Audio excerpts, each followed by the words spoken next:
G'day everyone, it's Greg from Tabletop Nights. Hope you're having a fantastic day. Look, one of the things we've had a lot of feedback on is the board game Hate.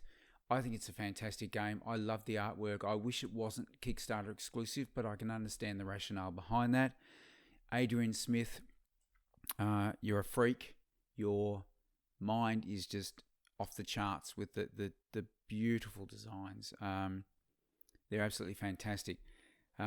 But of course, I'm a completionist, so I couldn't just go for the core box. I had to get a couple of the other things, and I thought I'd show them to you today and see what you think. And then maybe you can find them somewhere now and add them to your collection. First of all, I'll just show you the pile of stuff I got. So first was the Battlegrounds, which is essentially just some more boards and bits and pieces, resources. I then got the Sarasu Tribe, the Tull Tribe, the Vornash Tribe, the Mother Prophecy, some 3D huts, some 3D trees, and some 3D plateaus. So, join me back at the table in a second and I'll show you what's in the boxes.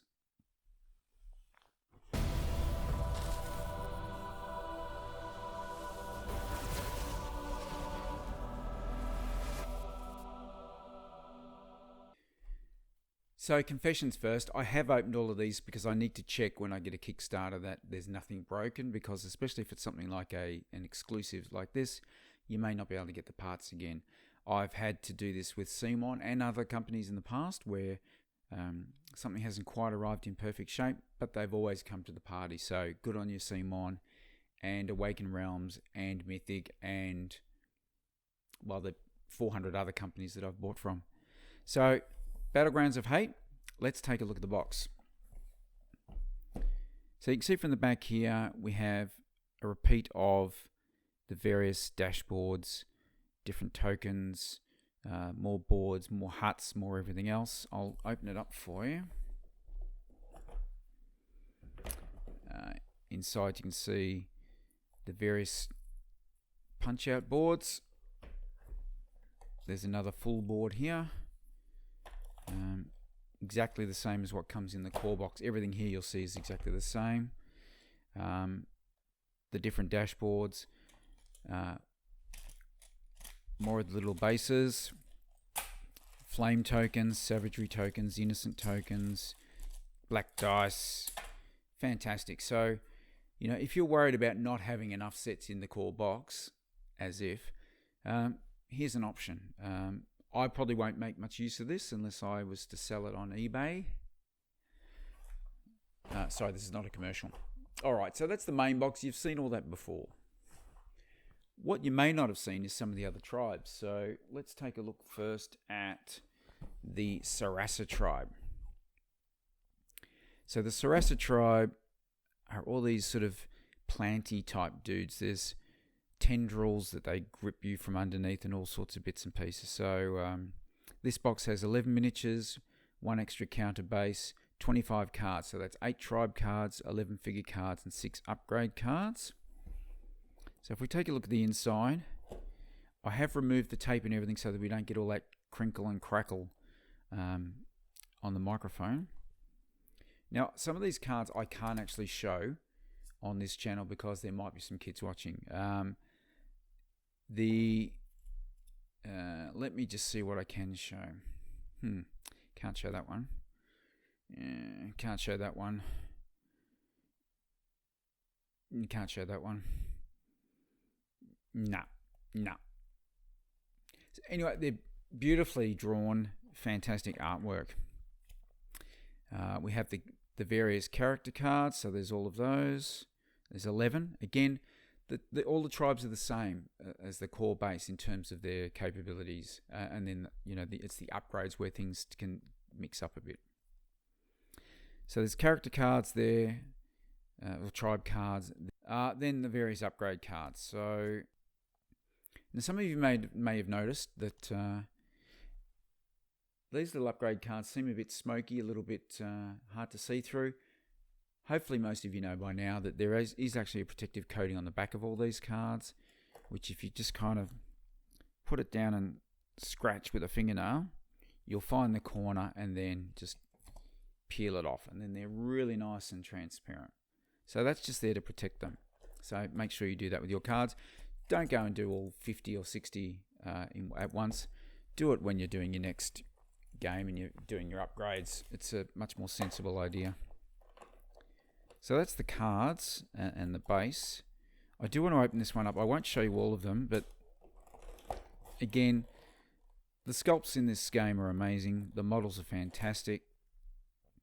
I love this guy. He looks like almost he's carrying the brain from Starship Troopers on his shoulders there. I mean, if you just have a look at that, it's very intricate.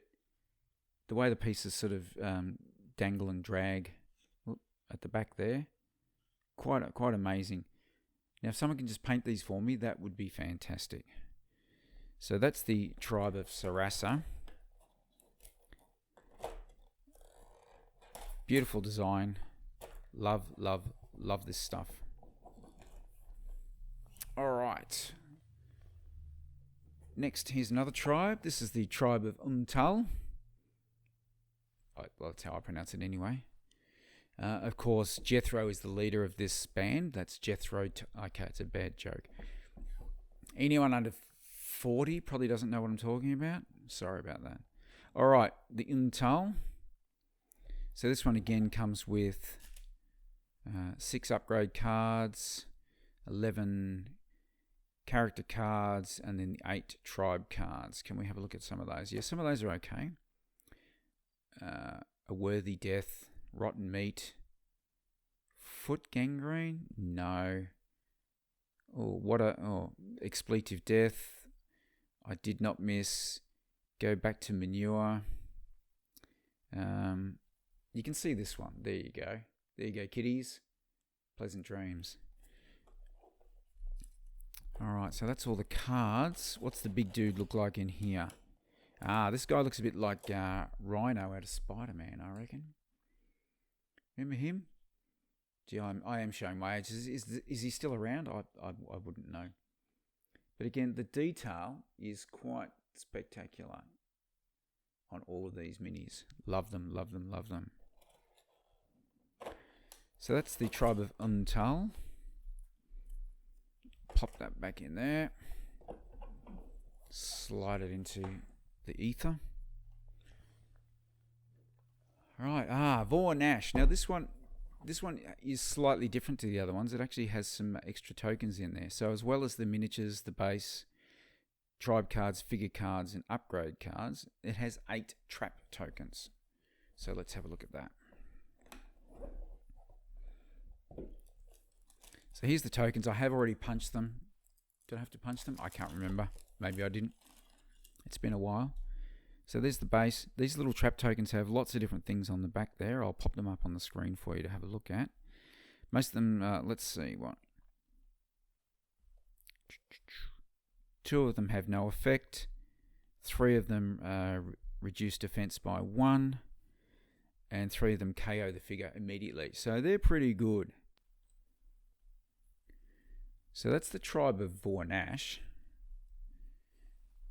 which is, I love those tokens. I think that's going to add a lot of depth to the gameplay. Just change it up a bit, really mix it up. But the one I'm most excited about is the Mother Prophecy. So this one's got, let's say, nudie bits in it. So it's only plastic, should be okay. If you have young kids in the room, maybe you want to send them out. This whole theme is pretty dark. It's 17 plus in the US. Here it's probably, you have to be at least 9 in Australia to see this kind of content. That's a joke. So the Mother Prophecy. Look, it's empty. It's not really. That's because I've already got these bits and pieces out. Because there's a fair bit to show you. First of all, we have 2 new double-sided dashboards. So we got one there and another one there. I'll put those up on the screen again in a second, just so you can see them in a little bit more detail. Has its own special little rules leaflet there. And the cards are pretty funky. So I don't know why they always have to be sexy, scantily clad women in games. Maybe, Adrian, that's one thing we could have thought about. It's diverse times, and I think we need to be a little bit more inclusive. Although, it harkens back to Conan the Barbarian and all those other things you've seen in the past. But, I think maybe we should be a bit more realistic in some of our depictions. Anyway, it's 18 plus or 17 plus in the US, so I guess it's okay. But I just wanted to tell you about some of the abilities of these mercenaries. So this is a bunch of mercenary guys here. You have the Mother, so that's like Mother Earth. You have Flayer, you have the Moon Champion, and you have the Twins. Now the Twins is a bit odd because you look at the card and you think, why is that Twins? Is the yak he's riding on his brother? Not quite. I'll show you why in a minute. Let's have a look at Flayer here. So she has a card that says, once per battle at the start of your turn, move all of your warriors. So that's like a free move. That's pretty good. Nature's Reckoning. This is the Moon Champion. The result of all Moon Champion attack rolls are automatically swords, and defense rolls automatically shields until the end of the round. So you can go in there hacking and slashing and be pretty protected when you've got this guy on your side. Not too bad at all. Warrior's Bane. So this one comes from the Twins. Once per battle at the start of your turn, make a 2-sword attack against all enemy warriors on the board. This attack may not be affected by feats of savagery. So, without even moving, you've hit everyone on the board. Wow, that's intense. And now my favourite, the Mother, with her Tangling Roots. So again, these are all once per battle at the start of the turn. Place 1 savagery from the common pool on all enemy figures adjacent to any one tree. Or 2 for a prince and the mercenaries. So that's basically making your opponent skip a turn if they're near a tree. You can tangle up the troops in the roots there. They can't get away. Amazing stuff. Imagine the difference that'll make in your strategy about using those trees. At the moment, they're kind of a place to pick up resources, or they're a pretty little feature on the board. Fantastic. And there's another 8 mercenary cards in that box as well. As for the minis, here's this is the Mother. So again, it's a beautiful model. It's very, I could see that something like that in an art gallery. It's just beautiful. You artists out there, you do an amazing job, and thank you. We appreciate the effort that goes into this. Stunning stuff. The next one is, I think this one's Flayer, doing her best Lady Godiva pose there. Again, scantily clad with her big swords riding her stallion. Over to the Moon Dude. Looks a bit like Hellboy, although not quite as chunky. Got the big horns in his head. They're kind of Loki type looking horns there. But very cool miniature. And the other one I've got is, I've started painting this one. It's not quite finished. Only because I love the mini so much. So if you look at that, that's the Twins. And again, this is the one I said, why would you call them the Twins? So if you turn him around and have a look here, he actually has a beautiful conjoined brother there. Although it's a bit sad, he's sort of shackled to his big brother. Not really that diverse and a bit out of touch, I'd say, with modern society. But, if this was some universe of, 1,000 years ago, sure, why not just shackle someone to your chest like that? But again, this could be a doorstop. You could use it to stop an intruder coming into your house by throwing it at them. Amazing piece of kit. Love that guy. All right. So they're all the tribes and the minis. Now we get into the 3D terrain stuff, which is totally unnecessary, totally ridiculous, not required for any reason whatsoever. But of course I bought them. So here we have 8 plastic huts. Now these huts do look fantastic. I haven't painted one yet, but when I do, I'll make sure I show you guys. You still need the hut tokens when you're playing the game because it sits underneath, because obviously when you flip it, you need to see what the values would be on that token. They could have actually produced some little cardboard tokens that would fit under there, but it's okay. These can sit quite well on the big ones.